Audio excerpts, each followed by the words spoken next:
এবার ঈদে কড়া শিডিউলে কাজ করেছেন আমাদের সবচেয়ে জনপ্রিয় অভিনেত্রী তাসনিয়া ফারিন। তিনি কিন্তু অনেক আলোচিত পুরস্কারও এবার পেয়েছেন। কিন্তু এর মধ্যে উল্লেখযোগ্য যেটা ছিল সেটা হচ্ছে কলকাতায় ফিল্মফেয়ার পুরস্কার। তো পুরস্কার নিয়েই তিনি কিন্তু একেবারে উড়াল দেন তার স্বামীর কাছে।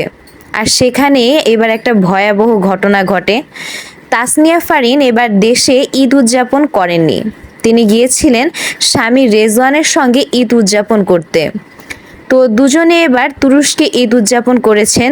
এ বিষয়ে তাসনিয়া ফারিন যেটা বলেন যে ঈদ এবং প্রেমের সম্পর্কের প্রায় 9 বছর পূর্তি হয়েছে তাদের। তো এজন্য তারা তুরস্ককেই বেছে নিয়েছে, সেখানেই তারা ঈদ উদযাপন করবে।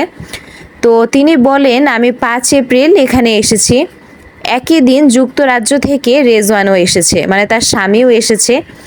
এত সুন্দর একটা দেশ, ঈদের নামাজ এখানে আদায় করে ঘোরাঘুরি করে ঈদ উদযাপন করি। মানে তাদের কাছে সেই তুরস্ক জায়গাটা খুবই সুন্দর লেগেছে।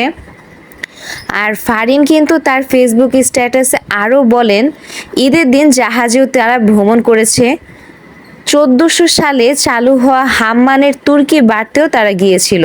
তো ফারিনকে জিজ্ঞাসা করা হয় যে হাম্মানের তুর্কি বার্থ এটা কত সালে প্রতিষ্ঠিত হয়, তখন তিনি বলেন এটা মেবি অনেক অনেক বছর আগের ছিল। আর এখানে নাকি রাজা বাদশাহরা একসময় গোসলও করতেন। খুবই ঐতিহাসিক একটি জায়গায় এবার তারা গিয়েছিল। তো তারা কিন্তু কোনো কিছুই এবার মিস করেনি। আর খুব সুন্দরভাবে তাদের অ্যানিভার্সারিটা তারা পালন করেছে এবার। তো আন্তালিয়া কাপাডোসিয়া ঘুরে তারা এখন অবস্থান করছে ইস্তাম্বুলে। তো ইস্তাম্বুল জায়গাটাও ফারিয়ানের কাছে খুব ভালো লাগছে। কিন্তু তাদের কাছে একটা ভয়াবহ ঘটনা তাদের যেটা ঘটেছে সেটা তুরস্কের আন্তালিয়াতে গিয়ে তারা কেবল কারে উঠেছিল।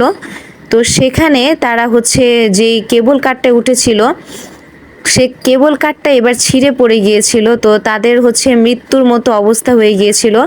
সেখানে কয়েকজন আহতও হয়, জাস্ট কোনোভাবে ফারিন আর তার স্বামী এবার বেঁচে গিয়েছে। তো সেই কথাটাই তারা এবার শেয়ার করেছে যে তাদের অবস্থাও বর্তমানে খুব খারাপ, তারাও কিছুটা আহত হয়েছে।